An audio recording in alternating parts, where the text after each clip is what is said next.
रामचंद्र परब आणि महापूर यशाचा नाट्य मंडळामध्ये पहिल्यांदा स्त्रीपात्राची भूमिका करणारे आंबेगावचे सुपुत्र मनोहर नाईक उर्फ बंड्या यांनी आमच्या कलावंतांचा गौरवमंडळ लाभांचं बसलेलं संयुक्त यशाचा नाट्य मंडळाचे कला पक्षाचा आनंद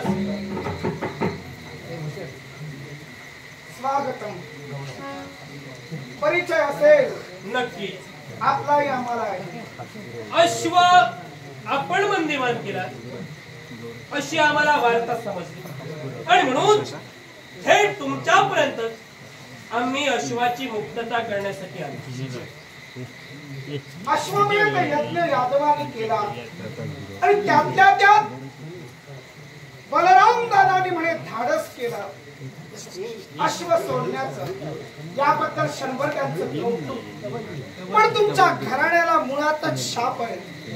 तुमचा अश्वमेध कधीही सफल होणार नाही आणि म्हणूनच अश्वमेध यज्ञ आरंभिल्यानंतर या अश्वाचं सर्वात अग्रगण्य अग्रेसर म्हणून आम्ही त्याचं बंधन केलेलं आहे.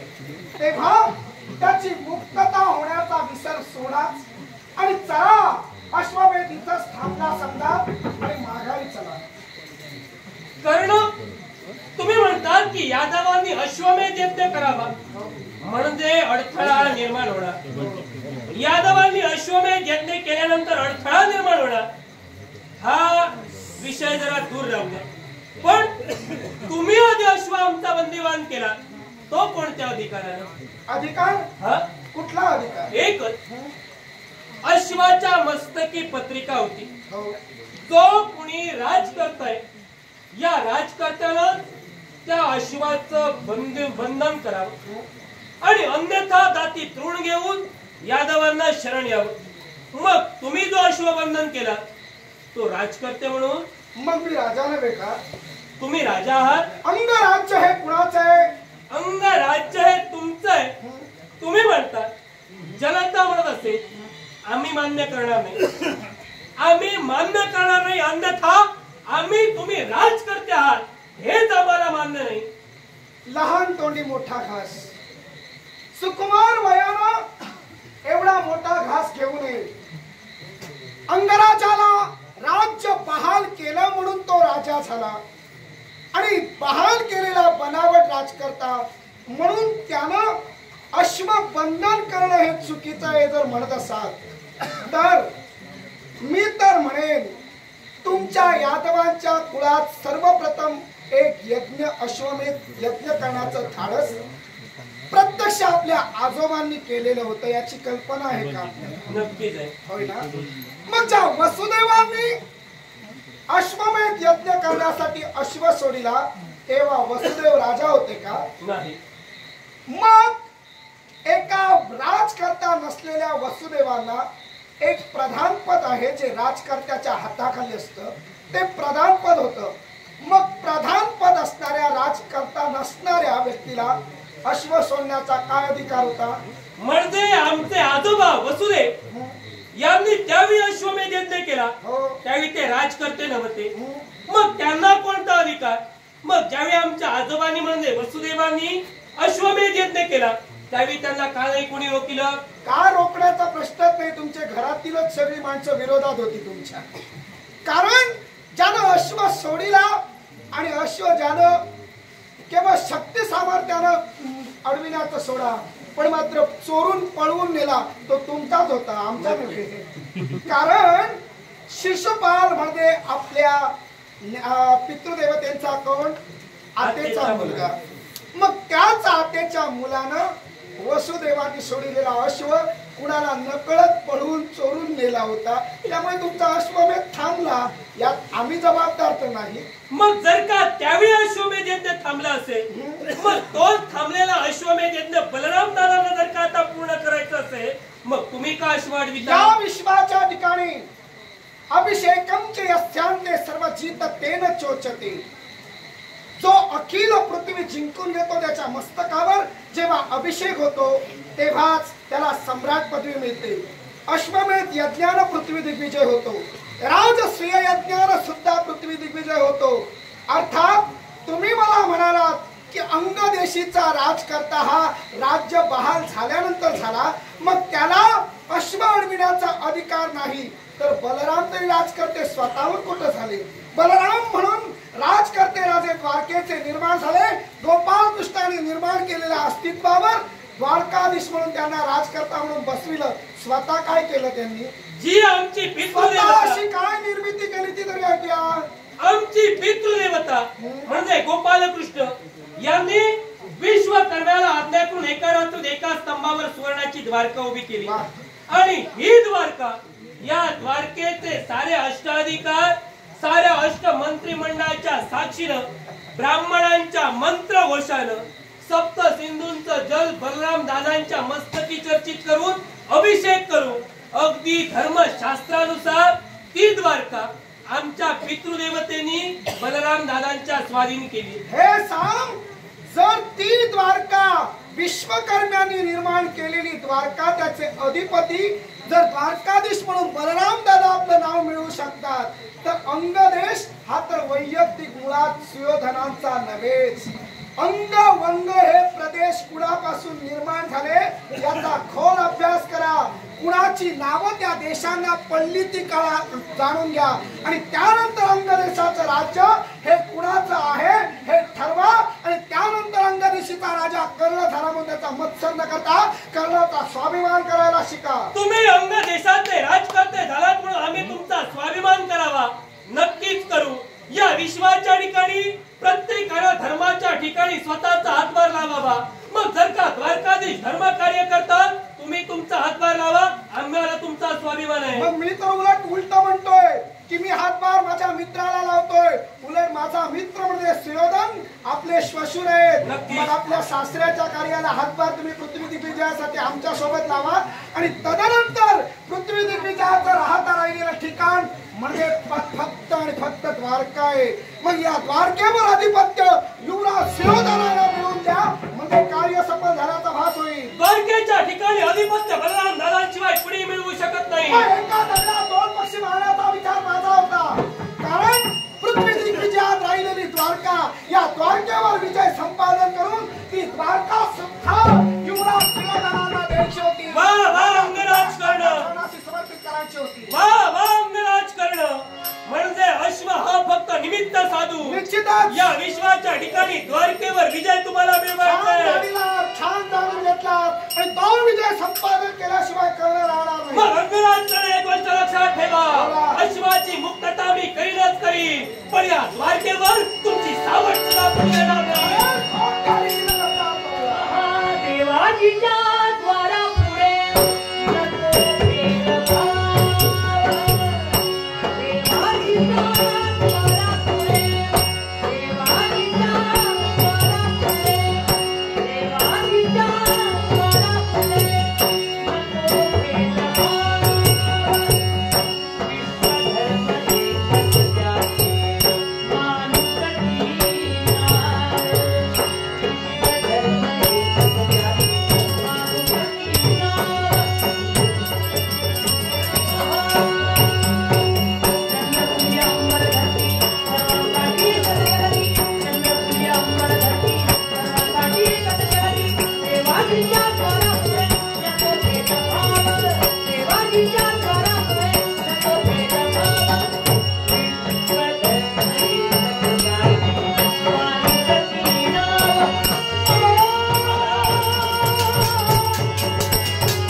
आपल्याला प्रणाम करतो. तुमचा चिता ज्याला देव म्हणतात तो देवच तुम्हाला सुखी ठेवू. समाधान आशीर्वाद दिला मग आमचं समाधानी झालं. पण आम्ही कर्तव्याचे पूजक आहोत, कर्तव्याचे उपासक आहोत. तेव्हा कृष्णपुत्र प्रद्युम्न विनंती करतोय आपण,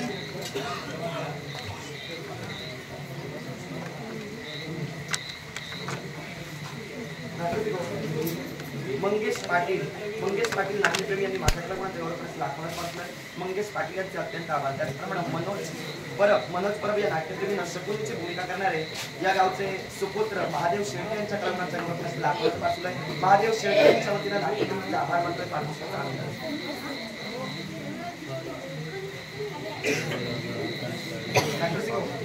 नाट्यप्रेमी प्रकाश गुरव राहणार कोळगेरी यांनी सामची भूमिका करणारे आमचे कलाकार गौरव शिर्के यांच्या कलाकारांचा गौरव लाखोनापासून आहे. गौरव शिर्के यांच्या वतीनं पारितोषिकाचा स्वीकार करतो.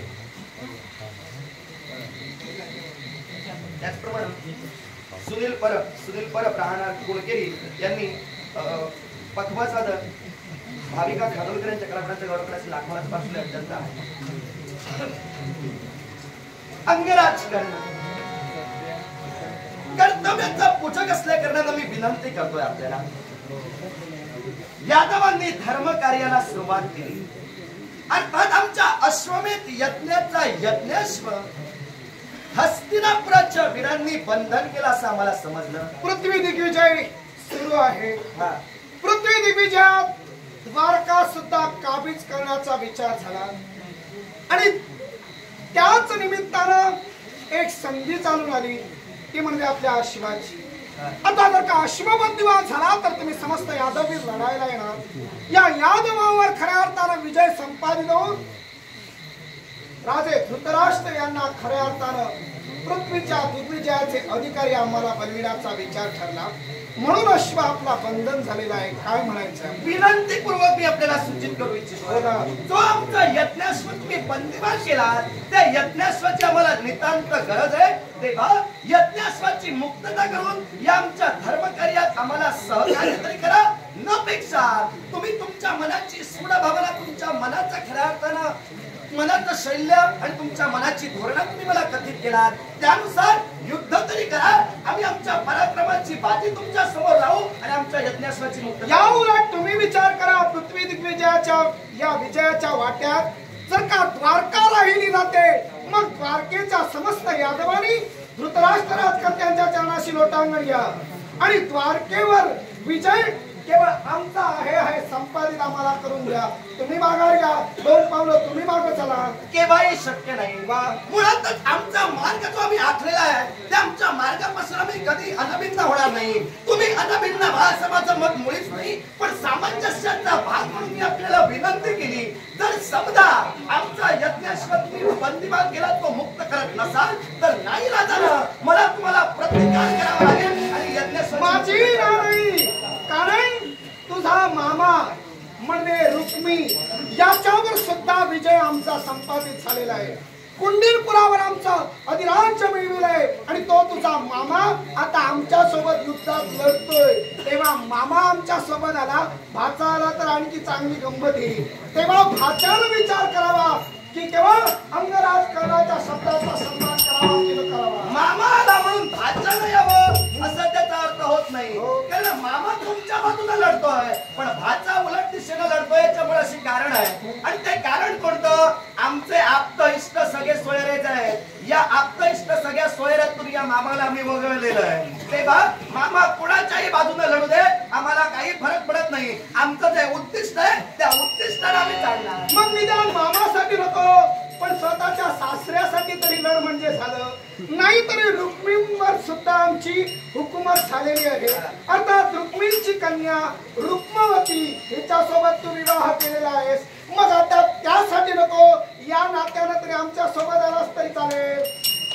नाते तुम्ही उपस्थित करतात, पण माझ्या डोळ्यासमोर तरी माझं तत्व मला दिसतंय. नात्यांचा विचार करण्यापेक्षा मी कर्तव्याला प्राधान्य देणार. ज्या काकांना मी भरवशाचा शब्द दिला, अर्थात तो शब्द माझ्याकडून पाळला जावा, माझ्याकडून राखला जावा म्हणून मी प्रयत्नवादी बनणार. तेव्हा मी आपल्याला सूचित करू इच्छितोय, सामंजस्यानं यज्ञाश्वाची मुक्तता जर का होत नसेल तर युद्ध पर्याय अवलंबून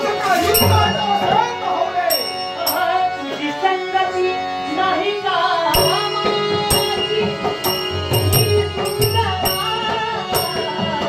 कोवळ्या वनाची. तुझी संगती नाही का मामाची, ही सुंदरा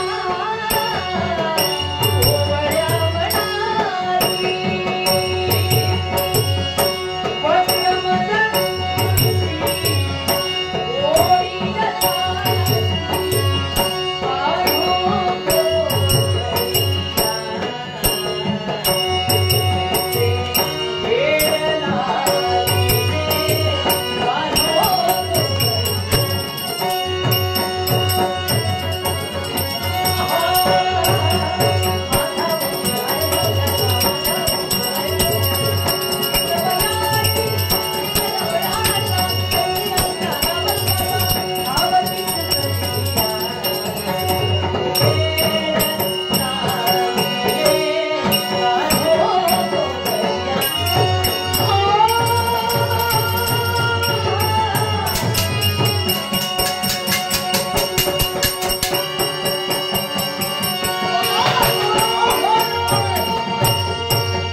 पृथ्वी दिग्विजय.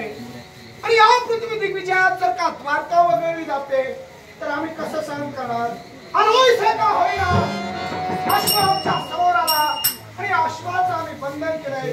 जातीवंत योद्ध्याचं कर्तव्य आहे अश्वाच्या माती लिहिलेलं भूर्ज पत्र वाचून त्या भूर्ज पत्राला अनुसरून त्या अश्वाचं बंधन करणं आणि तेच आम्ही समस्त वीरांनी केलंय. काय चुकले आमचे? अंगराज कर्ण बोला. म्हणजे यावेळी तुम्ही सांगून जर का अश्वाची मुक्तता करत नसाल तर ठरला निर्णय तुम्हाला प्रतिकार करून अश्व मुक्त करून प्रतिकारासाठी आमची नाव कधीच नाही. पण तडजोड करायची असेल तर तडजोड करायला आम्ही तयार आहोत.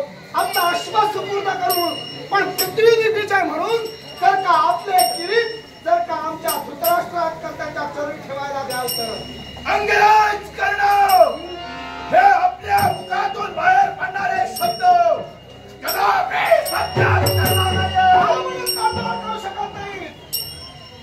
आमच्या मस्तकी असणारे किरीट धृतराष्ट्रांच्या चरणाशी आम्ही ठेवावे अर्थातच हे शक्य नाही. ही तडजोड करायला हवी. आमचं एकाच मत आहे आम्हाला ही पृथ्वी एक शक्य करायची आहे.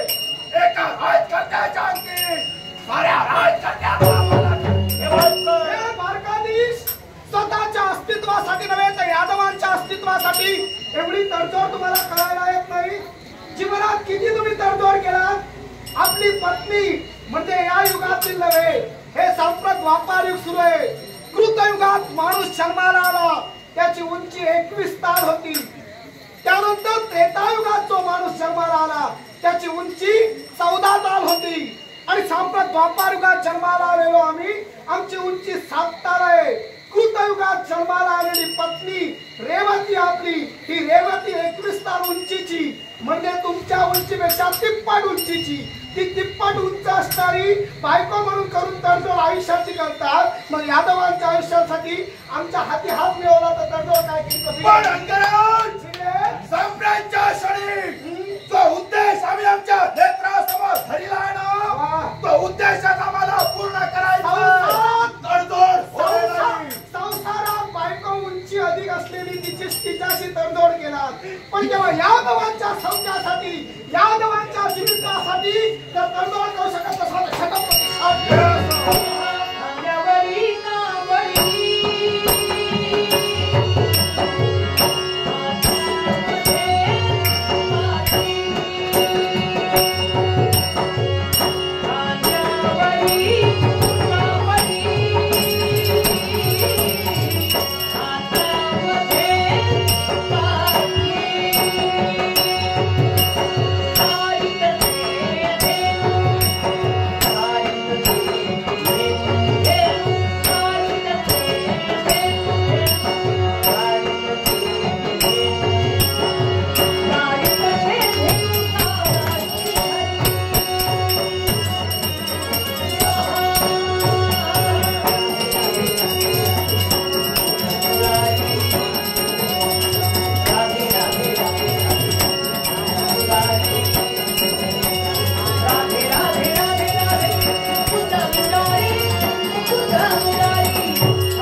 अश्वाच्या मुक्ततेसाठी तुझ्या पवित्र चरणी त्याचा सदैव विजयी होशील असा मंगलमय आशीर्वाद. हे अंगराज या देवाला आदर्श मानून तू आतापर्यंत वावरलास.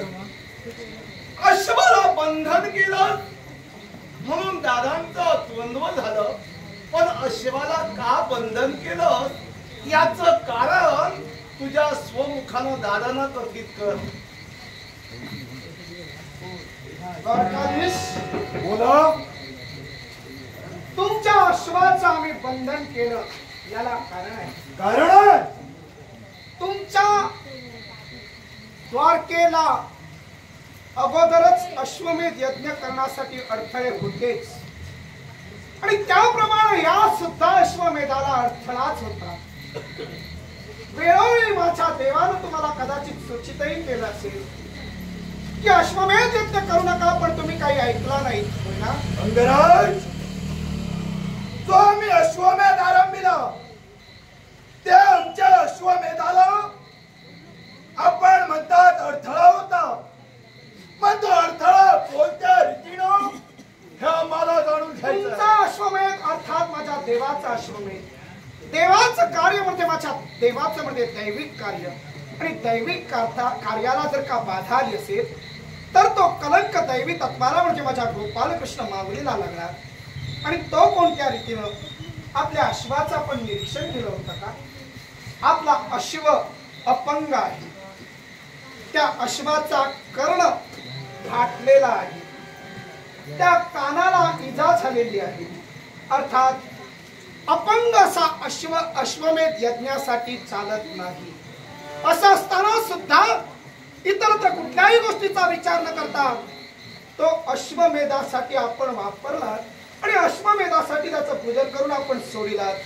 आणि म्हणूनच जाणून बुजून या तुमच्या अश्वमेध यज्ञाला विरोध माझ्या देवाच्या तत्वासाठी, माझ्या देवाच्या तत्वाला कलंक लागता कामा नये म्हणून करणार दर्शन. दादा, आणि याच गोष्टीसाठी कृष्ण तुम्हाला वेळोवेळी पदोपदी सांगत होता, पण हा अश्वमेध यज्ञ करू नका. याचं कारणच असं होतं, हे जे घडलं हे जाणून बुजून घडविलं गेलं. याच्या मागं कारण म्हणजे कपट होत. जो देवराज तुमच्यापर्यंत आला त्या देवराजाच्या अंतर्यामी आमच्या बाबतीत मत्सर होता.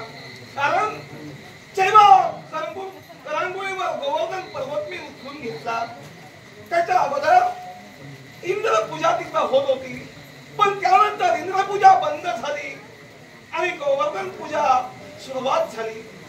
ते शैल्य, ते अपमानित शैल्य त्याच्या अंतर्यामी होतं आणि त्याच गोष्टीचा सोड उठविण्यासाठी त्यानं अश्वाचा कान फाटलेला होता. तो अश्व तुमच्या सुखोत गेला. हे मी तेव्हाच जाणलं होतं, म्हणून मी तुम्हाला विरोध दर्शविला. पण कृष्णा, ज्यावेळी मी तुला कथन केलं त्यावेळी तू नको नको म्हणत असता वेळी सुद्धा आम्ही हटानं हटनिग्रह येऊन हा अश्वमेध आरंभिला. जर का त्याच वेळी आम्ही जर का तुझं ऐकलं असलं तर हा प्रमाद यावेळी अशा रीतीनं घडला नसता. आणि त्यावेळी जरी तुम्ही ऐकला नसलात तरी निदान बघत होतात, अश्वाचा फाटलेला कान दिसत नव्हता आपल्याला. तो जरी बघून अश्वमेधासाठी तो अश्व वापरला नसता तर दादा खऱ्या अर्थानं तुम्ही विचारवंत झाला असता. पण देवा पहा, दादांच्या नाशासाठी हा बाण मी हाती घेतलेला होता. हा बाण मी काय करू? एकच, माझ्या देवाच्या धर्म कार्यात अडथळा येता कामा नये म्हणूनच आम्ही अश्वाचं बंधन केलं. पण यावेळी मात्र हा बाण वृथा जाता कामा नये यासाठी प्रत्यक्ष रामकृष्ण, बलरामकृष्ण तुम्ही माझ्या समोर उभे आहात. देवा, मी तुझा पूजक आहे, तू माझा देव आहेस आणि म्हणून तुमच्या चरणावर याच बाणाच्या योगे करून पुष्प वर्षाव आपल्या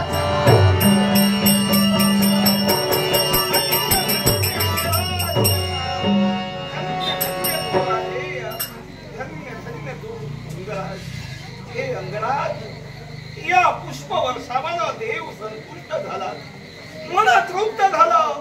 बोल काय हवं असेल देवा. देवा, अरे माझ्यावर संतुष्ट झाला आणि मला माग म्हणतोयस. अरे तू देणारा कोण?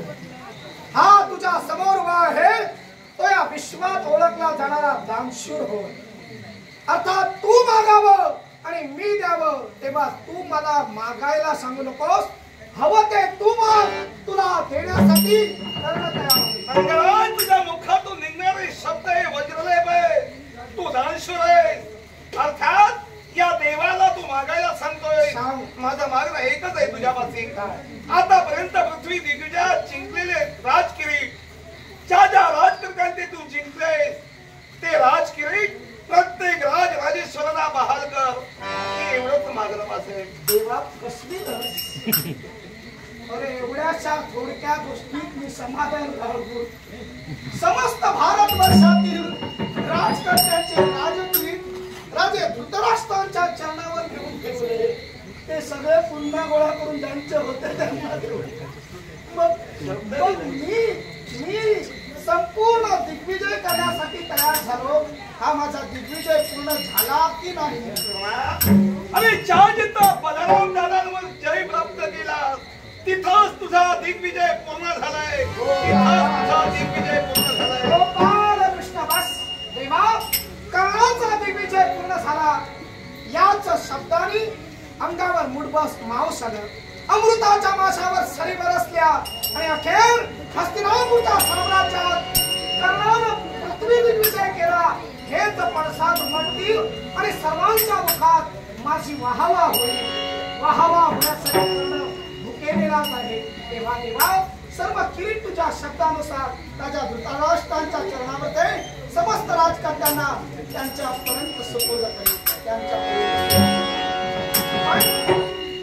आता फाटलेल्या कानाच्या अश्वाचं काम तो पुढे जाणार की थांबणार कारण तो अपंग आहे अर्थात तो अश्वमेध यज्ञाला उपयुक्त नाहीये आणि म्हणूनच हा जो अश्वमेध आरंभीला होता तो इथंच थांबलेला आहे कारण तो अश्व निकामी आहे आणि बरोबर आहे अखेरच्या क्षणी अश्वमेधाची आहुती देताना अश्वाचं शिर तोडताना त्याचा कान पिळावा लागतो तेव्हा कानातून रक्तप्रवाह होतो आणि रक्त त्या अग्नीत समर्पित होतं पण याचा कान आधीच फाटलेला आहे त्यामुळे अशा अपंग अश्वाचा वापर होता कमाने तेव्हा तुझ्या कृपेनं तुला जे साध्य करायचं होतं करून